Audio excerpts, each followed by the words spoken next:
Okay, here's one more book that I recently got, and it's called Flossie and the Fox by Patricia McKiskey, and Rachel Isadora made the pictures. Flossie and the Fox.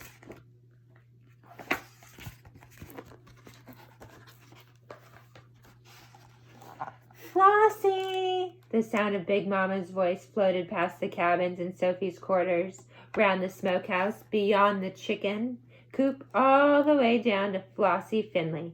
Flossie tucked away her straw doll in a hollow log, then hurried to answer her grandmother's call.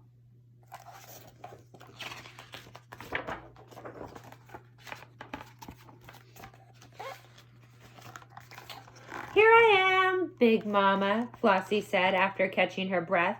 It was hot, hotter than a usual Tennessee August day. Big Mama stopped sorting peaches and wiped her hands and face with her apron. Take these to Miss Viola over at the McCutcheon place, she said, reaching behind her and handing Flossie a basket of fresh eggs. Seem like they've been troubled by a fox. Miss Viola's chickens be so scared they can't even lay a stone. Big Mama clicked her teeth and shook her head. Why come Mr. J.W. can't catch the fox with his dogs? Flossie asked, putting a peach in her apron pocket to eat later. Every time they corner that little slickster, he gets away. I tell you, that fox is one sly critter. So since the title of the story is Flossie and the Fox, I'm guessing Flossie's going to have some interaction with this slippery, slicky fox. How do a fox look? Flossie asked. I disremember ever seeing one. Big Mama had to think a bit. Child, a fox be just a fox. But one thing for sure, that rascal loves eggs. He'll do most anything to get at some eggs. Flossie tucked the basket under her arm and started on her way. Don't worry now, Big Mama called, and be particular about them eggs. Yes'm, Flossie answered. The way through the woods was shorter and cooler than the road route under the open sun. What if I come upon the fox, thought Flossie. Oh, well, a fox just be a fox. That ain't so scary. I would be a little bit nervous if I ran into a fox.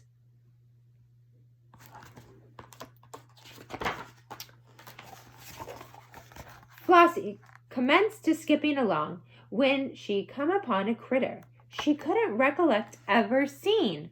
Do you guys know what that critter is right there? Flossie skipped right up to him and nodded a greeting the way she had been taught to.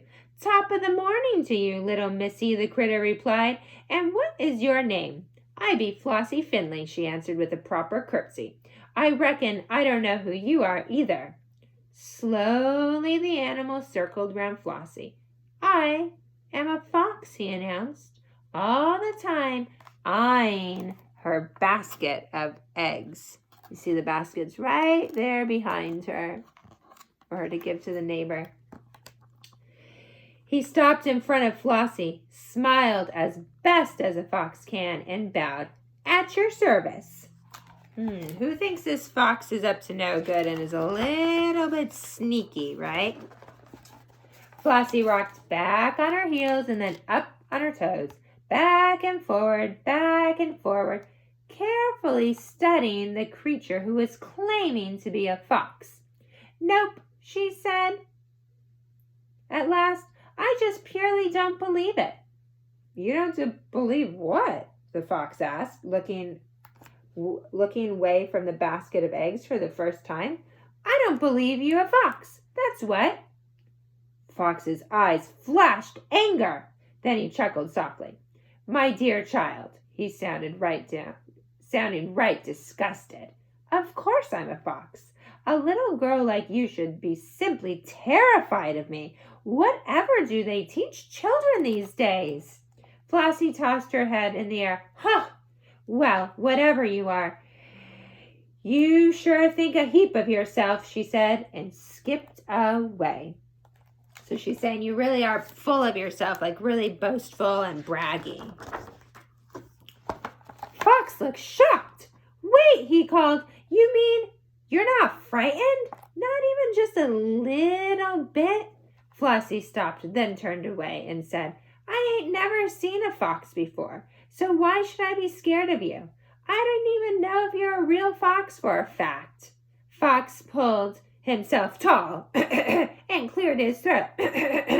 Are you saying I must offer proof that I'm a fox before you'll be frightened of me? That's just what I'm saying.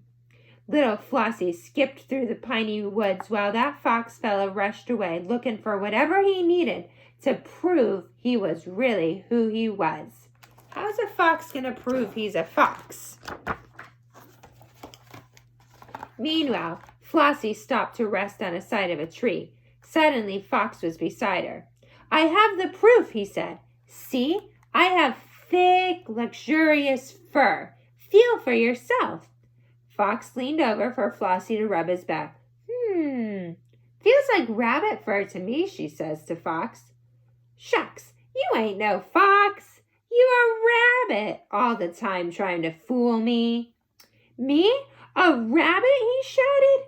I have you know my reputation precedes me. I'm the third generation of foxes who have outsmarted and outrun Mr. J.W. McCutcheon's fine hunting dogs. I have raided some of the best hen houses from Franklin to Madison. Rabbit indeed. I am a fox, and you will act accordingly. Flossie hopped to her feet. She put her free hand on her hip and patted her foot.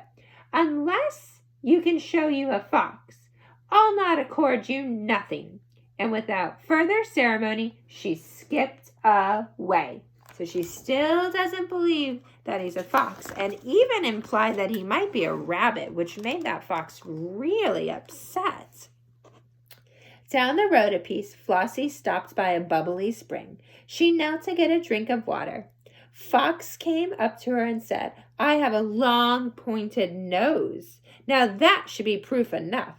Don't prove a thing to me, Flossie picked some wildflowers. Come to think of it, she said, matter of fact like, rats got long, pointed noses. She snapped her fingers. That's it. You're a rat trying to pass yourself off as a fox. That near-about took Fox's breath away. I beg your pardon, he gasped. You can beg all you wanna, Floss says, skipping on down the road. That still don't make you no fox. I'll teach you a thing or two, young lady, Fox called after her. You just wait and see. So I have a feeling the fox is a bit insulted. First, Flossie called him a rabbit, then a rat. How can she not know he's a fox? Before long, Flossie came to a clearing. A large orange tabby was sunning on a tree stump. Hi, pretty kitty, the girls say and rub the cat behind the ears. Meanwhile, Fox slipped from behind a clump of bushes. Do you guys see the fox hiding in the bushes right there? Since you won't believe me when I tell you I'm a fox, he said stiffly, perhaps you will believe that fine feline creature, toward whom you seem to have some measure of respect. Flossie looked at the cat and winked in her eye. He should use a heap of words, she whispered. She gave him a little wink, that cat. Let's see what happens with the cat. Fox beckoned for Cat to speak up. Cat jumped to a nearby log and yawned and stretched, and then she answered, This is a fox because he has sharp claws and yellow eyes, she purred. Fox seemed satisfied, but Flossie looked at Cat. She looked at Fox. She looked at Cat. She looked at Fox, then once more at both just to make sure. So there's the cat and there's the fox. She's looking back and forth. She says, all due respect, Miss Cat, but you both got sharp claws and yellow eyes, so that don't prove nothing except you're both cats. Fox went to howling and running around in circles. He was plumb beside himself. I'm a fox and I know it, he shouted. This is absurd. No call for you to use that kind of language, Flossie said, and she skipped away. Now maybe it's a cat. Wait, Fox followed, pleading. I just remembered something. It may be the solution to this horrible situation. Good, it's about time. I have a bushy tail. Fox seemed to perk up. That's right, he said. All foxes are known for their fluffy, bushy tails. That has got to be adequate proof. Okay, got to be. You got a bushy tail, but so do squirrels. Flossie pointed to one overhead, leaping from branch to branch in the treetops. Here, have a bite of peach, she said, offering Fox first bite of her treat. But Fox was crying like a natural-born baby. No, he sobbed. If I promise you I'm a fox, won't that do? Flossie shook her head. No. That fox is very distraught. Oh, woe is me, Fox hollered. I may never recover my confidence. Flossie didn't stop walking. That's just what I've been saying. You just an old confidencer. Come telling me you was a fox, then you can't prove it? Shame on you. Long about that time, Flossie and the fox came out of the woods. Flossie cupped her hands over her eyes and caught sight of Miss McCutcheon's quarters and Miss Viola's cabin. Fox didn't notice a thing. He just followed behind Flossie, begging to be believed. Give me one last chance, please, he pleaded. Flossie turned on her heels. Okay, but just this once more. So remember, Flossie's whole journey in this story was to get over to this cabin and farm to deliver some eggs because the fox keeps stealing their eggs, and now the fox is right there. I wonder what Flossie's up to. Or will that fox be able to prove that he's really a fox?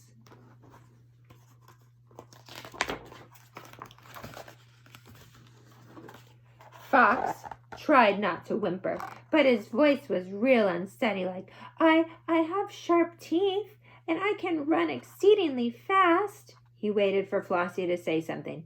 Slowly the girl rocked from heel to toe, back and forth. You know, she finally said, smiling, it don't make much difference what I think anymore. What? Fox asked. Why? 'Cause there's one of Mr. J.W. McCutcheon's hounds behind you. He's got sharp teeth, and he can run fast, too. And by the way, that hound's looking. It's all over for you. So you can't see the dog, but you can see the shadow of the dog right there, like he's coming up the road to get the fox.